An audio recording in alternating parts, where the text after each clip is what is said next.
트럼프 2기 행정부가 세계 각국에 부과한 상호 관세가 적법한지를 두고 미국 연방대법원이 심리를 벌였습니다. 트럼프가 국가 비상사태에 대비해 제정된 법률을 이용해 관세를 부과한 것이 대통령의 권한에 해당하는지가 쟁점인데 대법원 결정에 따라 파장이 예상됩니다.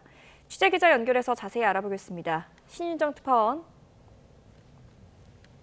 네, 워싱턴입니다. 네, 대법원에서 변론이 진행됐다고 하는데요. 어떻게 진행됐습니까?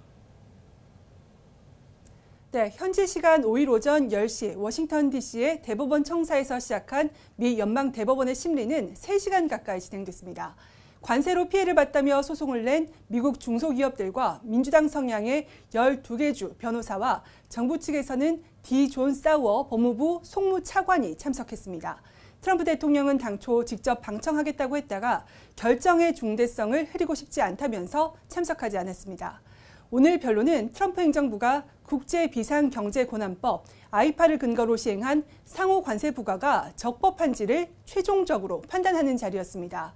지난 1977년 제정된 아이파는 외국에 의해 국가 비상사태가 발생할 경우 미국 대통령에게 외국 정부 등의 수입을 제한할 수 있는 권한을 주고 있는데요. 트럼프 대통령은 지난 4월 미국이 만성적인 대규모 무역 적자를 겪고 있다면서 국가 비상사태를 선포하고 이 법을 근거로 국가별 상호 관세를 광범위하게 부과해 왔습니다. 미국 헌법은 세금 부과 권한을 대통령이 아닌 의회에 부여하고 있는데 외국산 제품에 물리는 세금인 관세도 해당한다는 원고 측과 아이파에 명시된 대통령의 수입 규제 권한에 관세가 포함된다는 정부 측 주장이 엇갈리고 있습니다. 1심과 2심은 아이파가 수입 규제 권한을 대통령에게 부여하고는 있지만 이것이 광범위한 관세 부과 권한까지 포함하지 않는다면서 위법으로 판단했습니다. 오늘 심리에서도 의회에 고유한 과세 권한을 아이파를 통해 대통령에게 위임했느냐가 중요하게 다뤄졌는데요. 잠시 들어보시겠습니다. Can you point to any other place in the code or any other time in history where that phrase, together regulate importation, has been used to confer tariff imposing authority?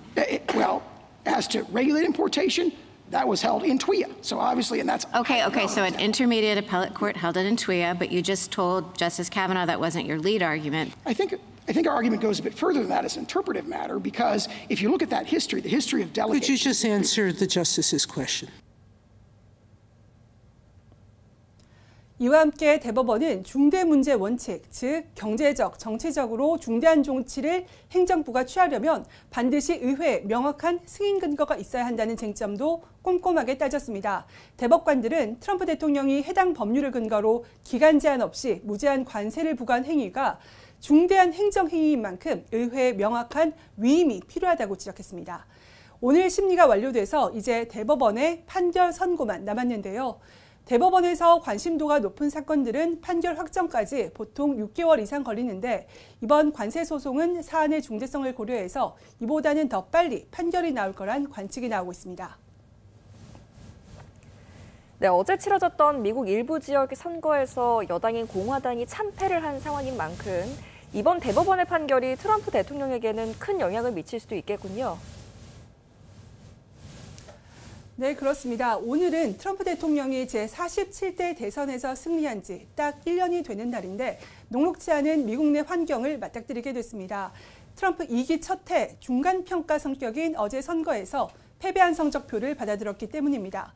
미국 최대 도시 뉴욕에서 진보 아이콘 조란 맘다니가 당선된 것은 물론이고 민심 풍향계가 될 것으로 보였던 버지니아주와 뉴저지주의 주지사 선거에서도 반 트럼프를 내세운 민주당이 여유 있게 승리하면서 트럼프의 국정 운영에 비판적인 민심이 확인됐습니다.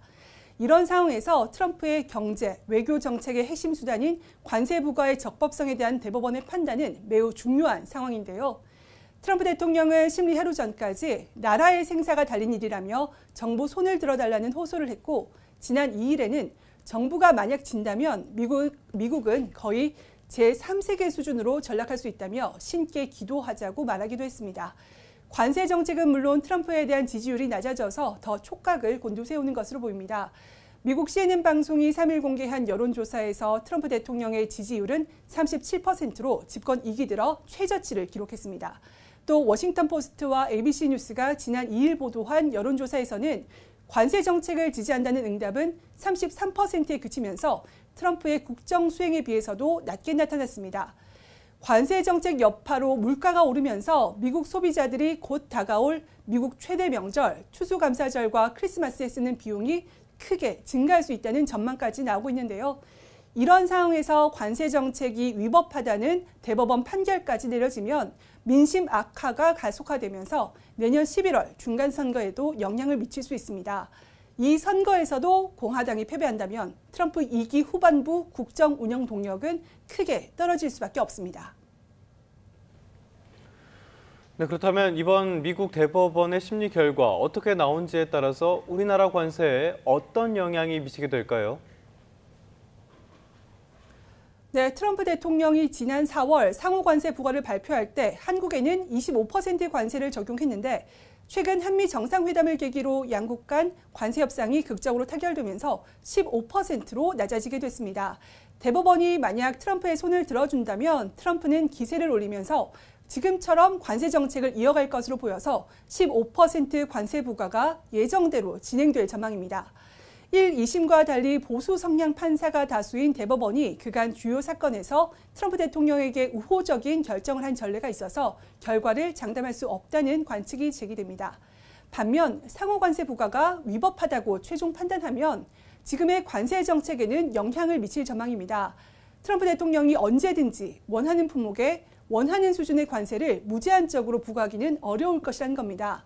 다만 트럼프 대통령은 무역확장법 232조나 무역법 301조 등 다른 법적 대안들을 활용해서 관세 부과를 이어갈 것으로 보여서 상호관세 부과를 완전히 피하기는 쉽지 않을 거란 관측이 우세합니다. 지금까지 워싱턴에서 YTN 신윤정입니다.